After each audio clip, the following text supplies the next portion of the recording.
Our pace of living leaves us little time for leisure. Our program will give you a chance to experience the fascinating world of traveling, extreme adventures, hunting and fishing. Each week we will take you to the most beautiful places of Kazakhstan.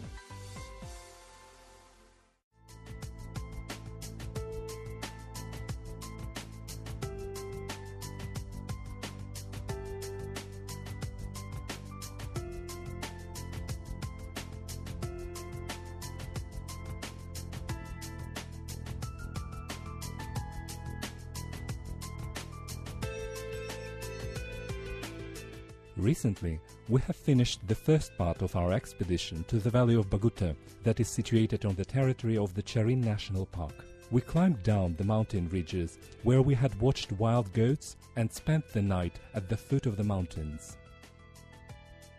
In the morning, we split up into two groups. One of the groups was set up to travel to the Singing Barhan in cars, and the well-known traveler and cameraman Maxim Levitin went kayaking down the river Cherin as far as the Ili River. The group traveling in cars needed to drive from the left side and on their way explore a part of the neighboring Sharin-Sugate Valley up to Temerlik. Then the plan was to move along the Ili River side and across the Manu Game Reserve and to the Ayak Kalkan isolated terrain feature.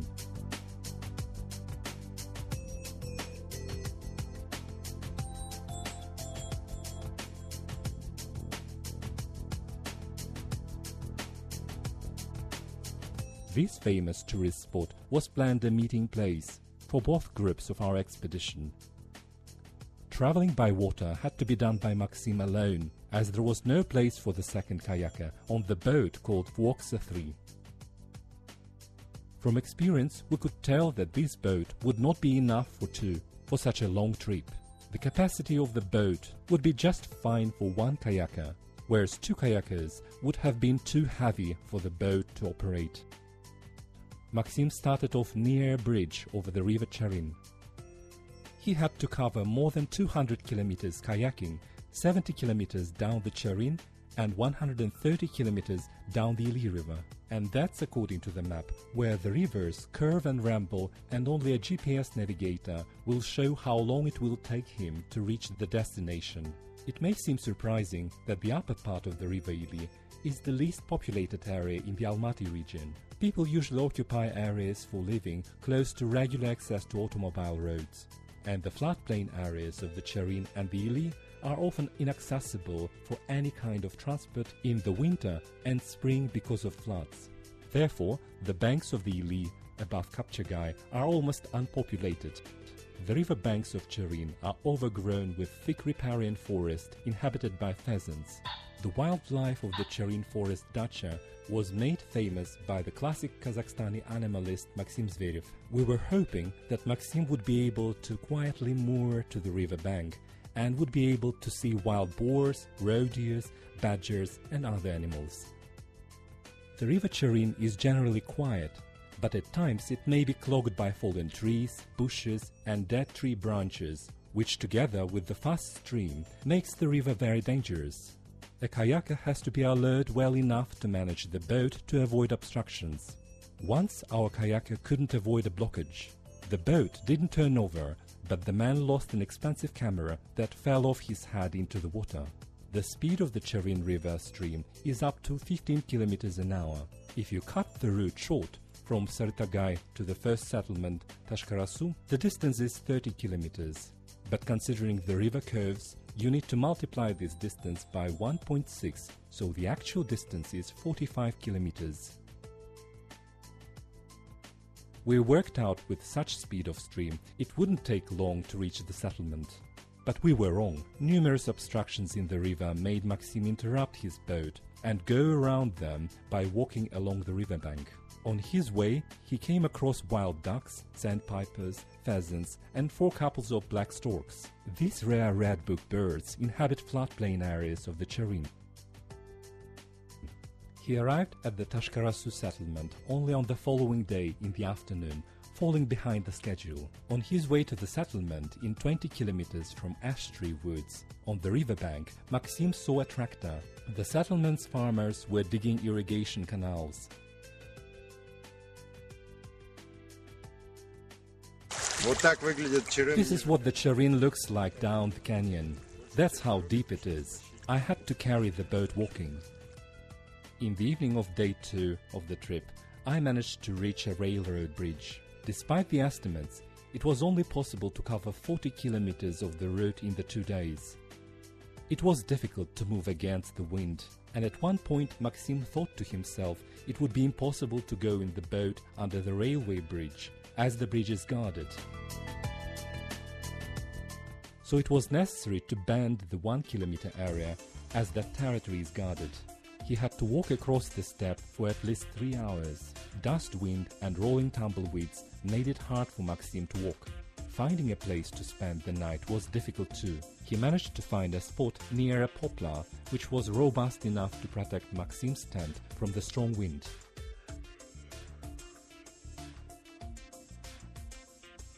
In the morning, the fierce wind dropped to 20 meters a second, but it was still dangerous for kayaking, not only because of the wind, but also because of the low level of water in the river. Eventually, by the evening, the wind had died down, so Maxim got down to exploring the wildlife of the Chirrin floodplain areas. As he went further down the fast-flowing river, the river ran more slowly to let the kayaker continue the trip. The banks of the river, in some places, were covered with willow trees and desert poplars, turangas. On both sides of the river, there is the wide steppe with rising sandy dunes. This place is a natural habitat for the goitered gazelle, Ceyran. It didn't take long to find the animal. After searching the gazelles for 1 hour, a female gazelle showed up, and later on we could see a male. In order to videotape them, the cameraman had to creep, hide and wait using the natural landscape features to hide and wait for a long time. On the way to the destination, we were lucky to see a fox stalking a Mongolian gerbil. Colonies of these cute rodents have densely populated these sandy areas in the valley near the Ili River. The further we were going towards the Ili floodplain area, the greener the landscape was. The riparian forest area near the water got thicker and wider. We didn't see cattle on the river banks anymore, but we could hear pheasants. The river looked different too. It became deeper and ran more slowly. In cane thickets, we suddenly heard a cracking noise and implied that I had scared a wild boar. It was getting dark when the Vuoxer reached the place where the Chirrin flows into the Ili. We had to spend the night on a picturesque barhan covered with turanga trees. Down the Ili River from Burumbai to the Singing Barhan, according to a map, it may take slightly more than 100 kilometers.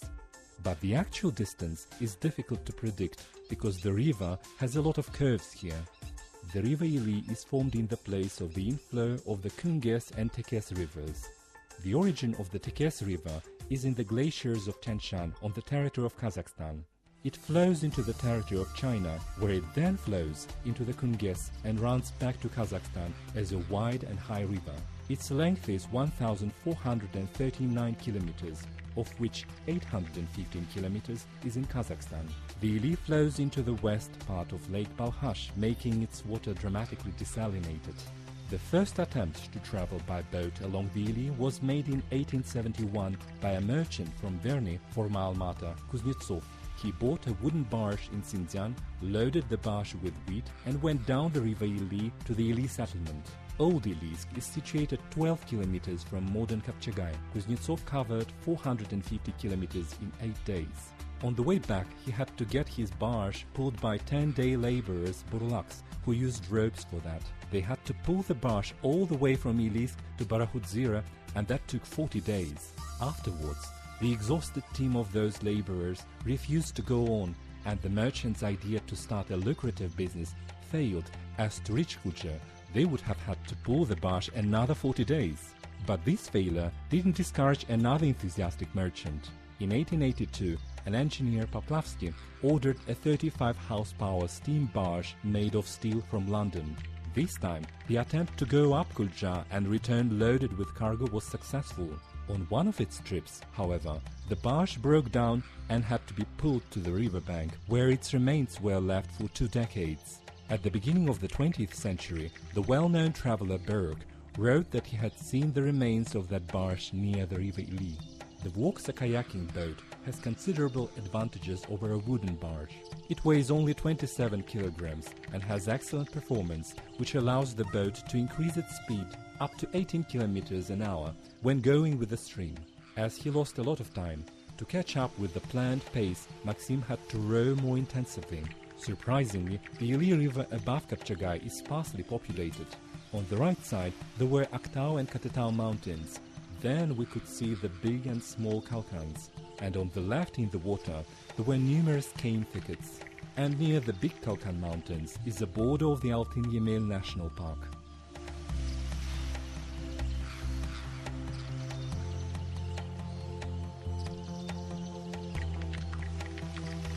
The second settlement we came across on our way within 100 kilometers belongs to the Manu Game Reserve. Several guest houses are situated near the Gidrometeo Weather Forecast service point, where we were met by Gennady, an old resident who has been working at this service point for a long time and has become part of the furniture here. 10 kilometers down the Manu Game Reserve, Maxim was frightened when he was preparing for the night. In the riparian forest, he literally bumped into a large boar.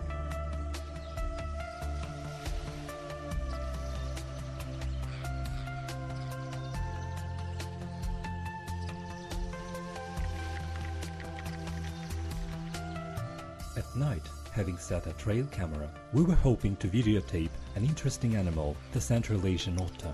It's an extremely rare subspecies of the otter that used to be quite common in the mountain rivers of Jetesu. On muddy banks of the upper part of the river Ili, there are often distinct traces that belong to otters. In the morning, the camera showed no signs of the otter, but we managed to take a photo of this rare animal that morning, although from distance.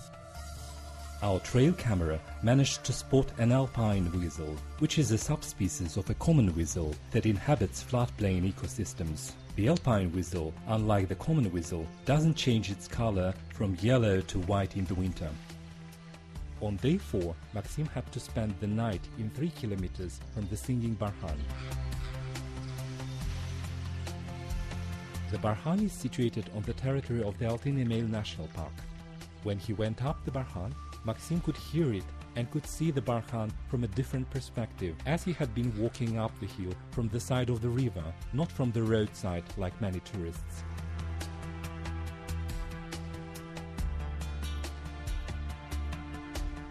In 2 kilometers from the Singing Barhan, there is an Oxbow Lake. Because of the too low level of water of the river, these large trees have died and now look like Japanese mystical bonsai trees. These trees have become home for a colony of cormorants. Some of them seem to have hatched their chicks. And below the Barhan there was a flock of swans grazing near the water. We were supposed to meet Maxim at the Ayak Kalkan tract, but the spring floods made it hard to approach the riverside. Fortunately, at the top of the Barhan, we were able to connect with Maxim through a mobile. We rearranged the meeting 10 kilometers down the river at a gamekeeper's place at Vasily's. Getting to the place was not easy either. We had to drive across frequent fords. Our combat off-road UAZ vehicle was durable enough to overcome the obstacles, but the way back was even harder. It started raining, which made our route worse. When going across one of the fords, our car got stuck in the water that covered the car up to the windscreen. The car engine coughed for a few times and stopped. It was apparent that we wouldn't be able to start it on our own, and it would make a while to get a tractor to pull the car out of the ditch. While we were waiting for the tractor, we saw a Tolai hare.